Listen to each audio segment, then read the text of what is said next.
Commission ने BJP Congress अध्यक्षों से जवाब भी मांगा है। इस नोटिस में इलेक्शन कमीशन ने 29 अप्रैल सुबह 11 बजे तक जवाब मांगा है। इलेक्शन कमीशन ने पीएम राहुल के भाषणों पर संज्ञान लिया है। यह बड़ी जानकारी इस वक्त आपको दे रहे हैं, जहां पर आपको बता दें कि जैसे ही चुनाव नजदीक आते हैं, यहां पर बयानों का दौर तेज हो जाता है और आपको बता दें आरोप प्रति आरोप की झड़ियां लगनी शुरू हो जाती है। इसी कड़ी में अब इलेक्शन कमीशन ने एक्शन लिया है। नोटिस जारी किया गया है बीजेपी कांग्रेस दोनों को ही, और इस नोटिस पर जल्द से जल्द जवाब मांगा है। बीजेपी और कांग्रेस को चुनाव आयोग का यह नोटिस भेजा गया है।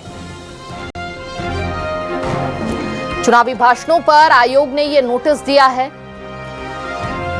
कई भाषणों में नेता अपने मर्यादा को भूल जाते हैं, तो कई भाषण ऐसे होते हैं जो कहीं ना कहीं कह लीजिए कि असहिष्णुता का काम करते हैं।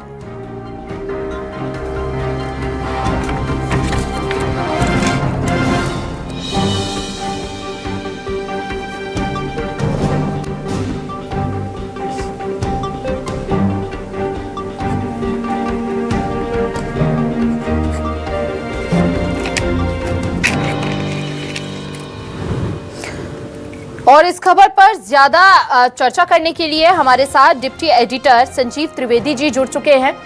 उन्हीं से जान लेते हैं इलेक्शन कमीशन का जो ये कदम उठाया गया है, ये उठाना भी जरूरी था, क्योंकि जिस तरह से अपनी मर्यादा को भूलते हुए या समाज में इस तरह की बयान देते हुए कहीं ना कहीं माहौल को भी खराब किया जाता है। और यहाँ पर इलेक्शन कमीशन के इस नोटिस को किस तरह से देख रहे हैं सर आप? देखिए, ये जो नोटिस है ये एडवाइजरी के तौर पर है, एक प्रतिक्रिया है, लेकिन ये दोनों दलों के जो मुखिया हैं उनको इलेक्शन कमीशन ने ये ताकीद की है कि अपने स्टार प्रचारकों को वो इस तरह के शब्दावली का प्रयोग नहीं करने की सलाह दे। और ये बात कही गई है कि अपने जवाब वो 29 तारीख के सुबह 11 बजे तक दाखिल करें।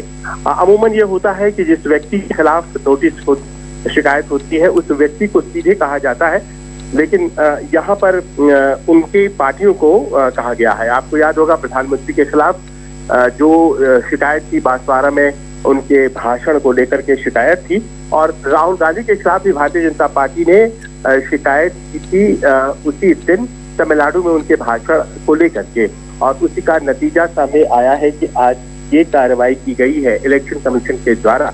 लेकिन ये इलेक्शन कमीशन के द्वारा जो कार्रवाई है, इस पर प्रतिक्रिया देते हुए कांग्रेस ने ये कहा है कि इलेक्शन कमीशन जरा ज्यादा ही सतर्क हो जाती है जब सवाल प्रधानमंत्री और गृह मंत्री का आता है।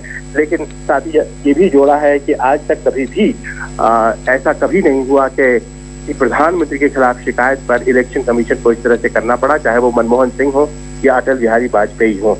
तो ये मसला इलेक्शन कमीशन के पास जो गया और उसके बाद जिस तरह की प्रतिक्रिया सामने आई है, उसने राजनीति को और गर्मा दिया है। और ऐसे में अब देखना महत्वपूर्ण होगा कि क्या उसी तरह की भाषा का प्रयोग प्रधानमंत्री या राहुल गांधी आने वाले दिनों में भी करते हैं या नहीं। जी देखिए, ऐसा पहली बार नहीं है जब इस तरह की भाषा का प्रयोग किया गया हो। कई बार इस तरह की भाषाओं का अपने भाषणों में प्रयोग करते हुए नेता नजर आते हैं और कई बार उन पर एक्शन भी हुआ है। लेकिन यहाँ पर इस बार समझना जरूरी है कि राहुल गांधी और प्रधानमंत्री मोदी को ये नोटिस दिया गया है।